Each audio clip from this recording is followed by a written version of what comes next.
Bonjour à tous. On sait tous l'importance de faire ce que Dieu nous demande de faire. Mais il y a des fois qu'on pense que actuellement, dans cette situation bien précise, à ce moment précis, c'est un peu différent. Logiquement, on devrait faire différemment. Et on a tendance à se dire que cette fois-là, cette situation-là, va faire qu'après, plus tard, il y aura des situations qui seront encore mieux, qu'on pourra faire encore mieux ce que Hachem demande. Donc on peut se lâcher, mettre de côté pour un petit moment. Aujourd'hui, voyons ensemble une sikha du Rabbi qui va nous donner de l'importance de toujours faire à la lettre ce que Dieu nous demande, même lorsqu'on a l'air que plus tard on va voir beaucoup mieux spirituellement. Mais quand même, il faut se tenir à la lettre. Pour cela, voyons un passage de la Haggadah de Pessah. On dit dans la Haggadah, He lachma anya, tiens, pour toi, le pain de pauvreté que nos ancêtres ont mangé lorsqu'ils étaient en Égypte. Puis on dit, tout celui qui veut, qui vienne, qui mange. Tout celui qui veut, qui vienne et qui mange du sacrifice de Pessah. Et on conclut en disant, cette année, on est ici, mais l'année à venir, on sera à Yerushalayim. Cette année, on est en esclavage. L'année prochaine, on sera en liberté. Ce passage, il commence avec les mots « He lachma anya ». Vrai, certains disent « Ha lachma anya ». Mais dans les écrits du Harizal, c'est dit qu'il faut dire « He lachma anya ». La différence, quand on dit « Ha lachma anya », ça veut dire « Ceci est le pain de pauvreté ». Quand on dit « He lachma anya », ça veut dire « Prends ce pain de pauvreté ». Pourquoi le Harizal insiste sur cette expression donc de « He » avec un tsere sous le « donc la ponctuation qui se lit « He » et non pas avec un kamat, la ponctuation qui se lit « Ha », « Halachma anya ». Le Harizal explique qu'on est en train de dire ici dans la Haggadah de Pessah, comment sommes-nous arrivés à avoir du lachma anya, ce pain de pauvreté? C'est en conséquence d'un « He » que Yosef, il a dit. Dans la paracha de Vayigash, on nous raconte comment Yosef, il a pris tous les Égyptiens, il les a mis d'un autre côté de l'Égypte, il les a fait passer donc d'un endroit à l'autre, et après que chacun il avait une terre, il leur a dit « He lachem zera » tenez pour vous, prenez des graines et vous allez planter la terre. Ce « He lachem zera » que Yosef il a dit « prenez ces graines », ce zera qui veut dire de la semence, fait aussi allusion à la Brit Mila, la circoncision que Yosef a dit de faire aux Égyptiens. Mais le Harizal dit, par cela, Yosef a fait rajouter des forces divines dans les forces du mal. Il leur a donné plus de vitalité aux forces du mal à l'Égypte.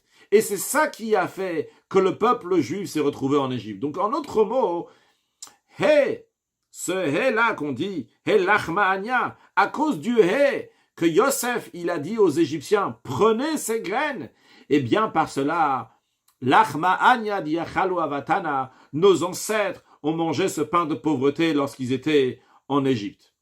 Ça, c'est ce que le Harizal dit.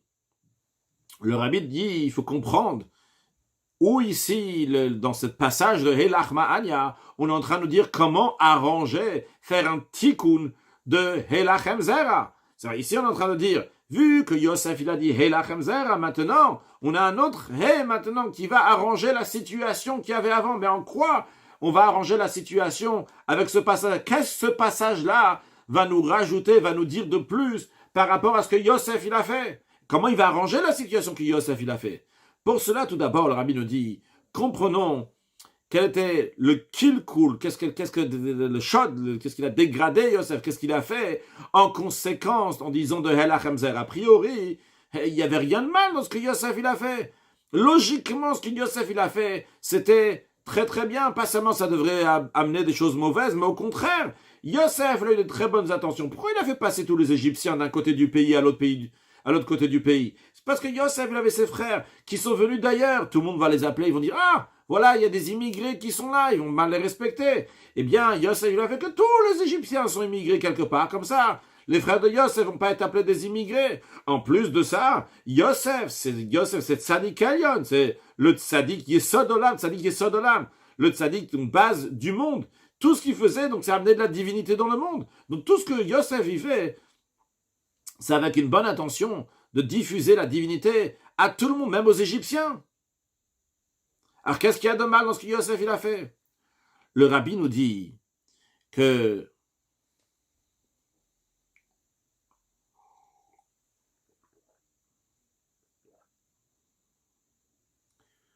Yosef, le problème, c'est quoi? C'est qu'il a fait les choses avec sa propre compréhension, son consentement. Et c'est la raison pour laquelle, bien que ça amenait finalement l'Égypte dans la Gdoucha, de la sainteté, mais ce n'était pas encore le moment de le faire. Ils n'étaient pas encore prêts pour ça. Et vu qu'il a fait ça avec sa propre tête, avec sa propre compréhension, eh bien, ça rajoutait des forces dans ce qu'on appelle les clipotes, les forces du mal. Et c'est ça qui a amené l'exil égyptien. Comme l'explication de Helach Ma'anya Be'ara de Mitzrayim, ça veut dire que ce que Yosef, il a dit Helachem Zera, tenez, prenez des graines, c'était la raison pourquoi il y a eu ce pain de pauvreté en Égypte. Et d'ailleurs, on retrouve aussi ça chez Moshe Rabbeinu. Moshe Rabbeinu, en sortant d'Égypte, il a pris aussi du Erev Rav, il a pris une multitude de peuples. Il y avait des Égyptiens qui sont rassemblés avec le peuple juif, ils sont convertis à vue d'œil en tous les cas. Ils ont voulu sortir d'Égypte avec le peuple juif. Et Moshe Rabbeinu les a accueillis, les a pris. Et d'ailleurs, plus tard, lorsqu'il y a eu le vaudeur, Dieu il dit à Moshe Rabbeinu, Shichet Amcha, ton peuple, il s'est détourné à Shereleta, Meretz Mitzrayim, que tu as fait monter, Shichet Amcha, Shereleta, que tu as fait monter d'Égypte. C'est toi qui l'as fait monter d'Égypte. C'était pas moi, je t'avais pas demandé. Et en conséquence de ça, comme Moshe Rabbeinu l'a fait avec sa propre compréhension, il n'avait pas demandé l'accord de Dieu, et bien en conséquence de cela, il y a eu ces gens-là qui ont fait la faute du vaudor. Donc le message que le rabbi est en train de nous dire ici, c'est Yosef, Moshe Rabbeinu, en l'occurrence on parle de Yosef, il a fait des choses par sa propre compréhension. C'était pas évident que c'était la volonté de Dieu, en l'occurrence donc c'était pas la volonté de Dieu, et il y a eu donc des conséquences. Le rabbi précédent, dans beaucoup de ses lettres, aussi dans ses discours chassidiques, il dit que de chaque chose, il faut en tirer un bren, une conclusion dans le service de Dieu. Qu'est-ce que je vais en tirer de cela? Eh bien, le rabbi nous explique qu'est-ce que nous, on doit en tirer. Toujours, on demande de rapprocher tous les juifs, sans exception, sans regarder c'est qui la personne. Mais, il faut toujours se rappeler qu'il ne faut pas dévier du sujet. Quand on vient rapprocher quelqu'un au judaïsme, ça doit être sans aucun compromis, chas v'shalom, pas faire un compromis dans l'étude de la Torah, dans l'accomplissement des mitzvot. Comme d'ailleurs on dit que lorsque quelqu'un est en train de se noyer, c'est très important d'aller le sauver, mais il faut faire attention que la personne qui va le sauver lui-même ne va pas se noyer. Et le rabbi rappelle, ce qu'il a déjà expliqué dans d'autres sichot, il y a écrit dans les Pirkei Avot, dans les Maximes de nos pères, Heve mitalmidav shel Aaron, qu'il faut être des élèves de Aaron. Aaron, le grand prêtre. En quoi il faut être ses élèves? Il faut être Oev et Abriot. Premier point, il faut aimer les créatures. Et deuxième point, on me carvan la Torah et les rapprocher de la Torah. Et le rabbi nous explique ces deux points. Le premier point, aimer les créatures, ça veut dire aimer tout le monde. Sans exception. Tu vas rapprocher tout le monde sans faire de différence entre l'un et l'autre. En effet, quand on dit briotte de créature, c'est même quelqu'un qui n'a aucune qualité. Sa seule qualité, c'est une bria, c'est une créature de Dieu. Lui aussi, tu vas l'aimer. Deuxième point, la manière que tu vas les rapprocher à la Torah, c'est au Mekarvan la Torah. Tu vas les prendre eux et tu vas les rapprocher de la Torah. Non pas que tu vas prendre la Torah et le mettre dans l'esprit de ces créatures-là comme ils le veulent, mais au contraire, les rapprocher à une Torah qui est intègre sans aucun compromis. Et quand on dit une Torah qui est intègre, on parle aussi des coutumes juives, parce que aussi Minag Israël, Torah, et même une coutume juive, ça fait partie aussi de la Torah. Concrètement parlant, qu'est-ce que cela veut dire? Il y en a qui disent, lorsque je vais rapprocher des juifs du judaïsme, pourquoi je dois faire tellement de calculs? Je peux laisser un peu les mechitzot, les séparations qu'on met à la synagogue entre les hommes et les femmes, ou des choses similaires, comme ça il y a plus de juifs qui vont venir à la synagogue, comme ça il y a plus de juifs qui vont se rapprocher du judaïsme. Encore, ces gens-là, ils disent, quand on est dans une situation dans laquelle il n'y a que des juifs, dans un contexte, dans un lieu, dans un quartier, dans un milieu où il n'y a que des juifs religieux qui font Torah, mitzvot, évidemment, dans ce cas-là, il faut faire attention à toutes les choses, il y en a moins de petites choses, même code social yud, même l'épine du yud. Yud, c'est une petite lettre sur laquelle il y a une petite épine comme ça, il faut faire très attention à toutes les choses. Il ne faut rien laisser de passer. Mais lorsqu'on est dans un endroit dans lequel il y a des gens qui sont contre l'étude de la Torah, contre l'étude des mitzvot, il faut les mettre de côté ce qui est accessoire pour garder l'essentiel. Mais le rabbi dit, cet argument-là, à quoi il ressemble? Il ressemble à quelqu'un que, lorsqu'il est à la maison et c'est un moment de paix, que tout va bien, il va tourner à la maison avec armé, avec des épées sur lui, je sais pas encore toutes sortes de choses comme ça, bien armé. Mais il va dire, quand je vais à la guerre, je prends pas mes armes avec moi. Pourquoi? Parce que si je mets des armes sur moi, premièrement, je vais me faire repérer par les ennemis. Ils vont voir que je suis un ennemi parce que j'ai des armes. Il vaut mieux que je prenne pas des armes avec moi. Et deuxièmement, comme ça, si j'ai besoin de bouger, je pourrais bouger plus vite. Le rabbi dit, c'est une idiotie. C'est idiot de dire ça. Eh bien, c'est la même chose, cette personne-là qui dit, lorsque je suis dans un milieu religieux, là, on fait très très attention au judaïsme. Ah, quand je suis dans un milieu qui est moins religieux, là, je vais lâcher les armes. Au contraire, le rabbi raconte que lors d'une convention de rabbanim qu'il y avait en Russie, a priori, donc il y a quelqu'un qui a un rave, qui a expliqué, donc vu la situation, qu'il faut tout faire, etc. Il a dit, lorsqu'on va boire de l'eau, il faut faire attention si l'eau est potable ou pas potable, si l'eau est propre ou n'est pas propre. Mais lorsqu'il s'agit d'éteindre un feu, il n'y a pas d'importance si l'eau est propre, si l'eau n'est pas propre. L'essentiel, que ça soit de l'eau. Alors le rabbi précédent, il a dit, oui, c'est vrai, mais uniquement si on est sûr que c'est de l'eau. Et le doute, il est uniquement si c'est potable ou pas potable. Mais lorsque on ne sait pas si c'est de l'eau, et c'est possible que c'est du... Mais c'est pas possible de l'eau. D'ailleurs, le Rav, il n'a pas dit l'essentiel que ce soit de l'eau. Il a dit, il n'y a pas de différence, c'est quoi l'eau. Le rabbi précédent, il dit que lorsque c'est pas du tout de l'eau, mais c'est du pétrole, c'est de l'essence, hein, non seulement qu'on ne peut pas éteindre un feu avec, mais au contraire, lorsqu'on va mettre ce liquide-là, eh bien, à ce moment-là, ça va faire encore plus de feu, bien que c'est aussi un liquide. Alors, le rabbi dit de la même manière aussi en ce qui nous concerne. Pas en changeant quelque chose, même juste une coutume juive, non seulement qu'on ne peut pas influencer positivement, mais le contraire. Quand d'ailleurs on retrouve cette idée dans la Gemara en ce qui concerne donc, le jour de Kippour, il y a une opinion dans la Gemara que le jour de Kippour pardonne, même pour quelqu'un qui n'a pas fait de tchouva, qui ne s'est pas repenti.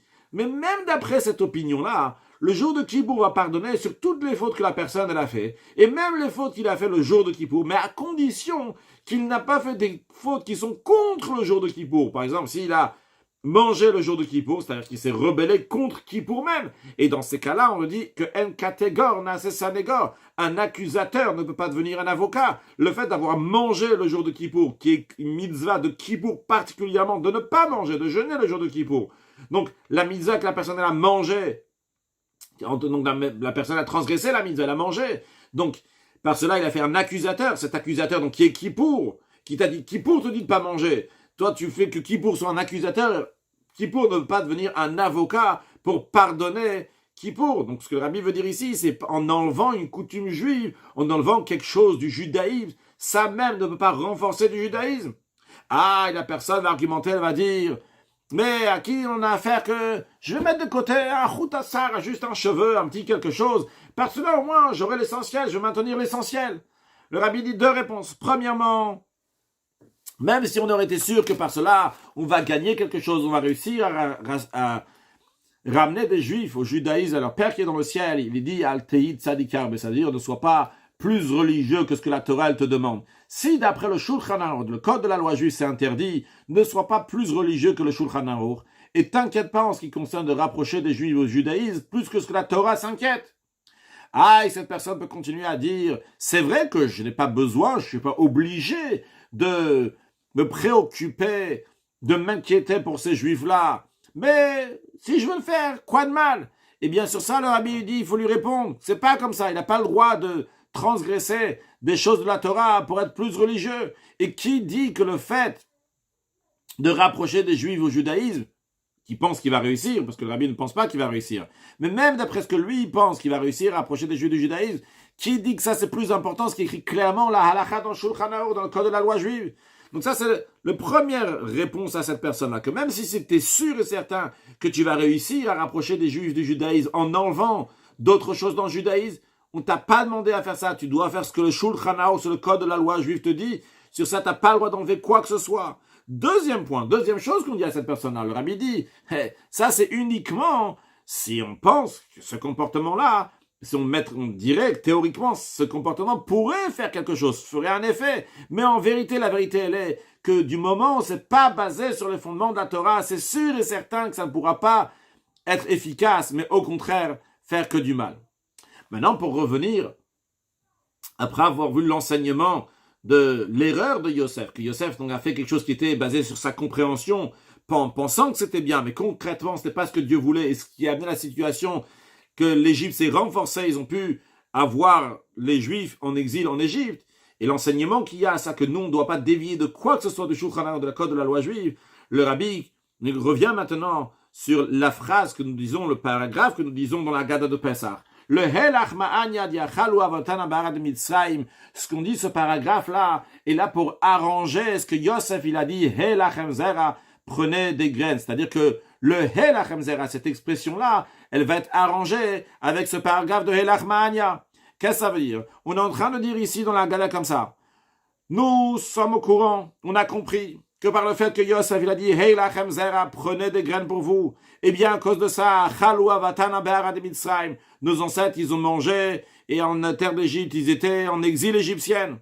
Et c'est la raison pour laquelle que nous sommes là maintenant le soir du Seder et on dit Kol dirfin yeteveyechol, que tous ceux qui veulent qui rentrent et qui viennent manger. Mais bien qu'on dit que tout le monde peut venir, mais on va le faire uniquement basé sur la Torah. Vrai, il peut venir et manger, mais on dit Yeteve Yisach, à condition qu'il va venir et il va faire le sacrifice de Pessah, il va tout l'ordre du sacrifice de Pessah. Vrai, on va rapprocher tout le monde. Yeteve Yechot, qui vient et qui mange. Mais comment Yeteve Yisach, le sacrifice de Pessah? Et par cela, quand on se comporte d'une telle manière, eh bien, à ce moment-là, à Shata Hacha, bien qu'on est ici cette année, à Shata Avdin, cette année, on est en serviteur. Le Shana Abba Be'Arad Yisrael, l'année prochaine, on sera en Eretz Yisrael. Et l'année prochaine, on sera Bnei Chor et on sera en toute liberté. Donc encore une sikha du rabbi dans lequel le rabbi nous dit qu'il ne faut pas s'impressionner de toutes sortes de vents qu'il y a dans le monde et de se plier à droite et à gauche en pensant que par cela on va ramener encore plus au judaïsme. Le judaïsme il a des bases qui sont très très fortes et quand on suit ces bases qui sont très très fortes sans dévier ni à droite ni à gauche, mais on continue exactement comme la Torah a été donnée il y a 3300 ans, eh bien c'est par cela qu'on arrive vraiment à notre liberté et la venue de Mashiach now. Excellente journée.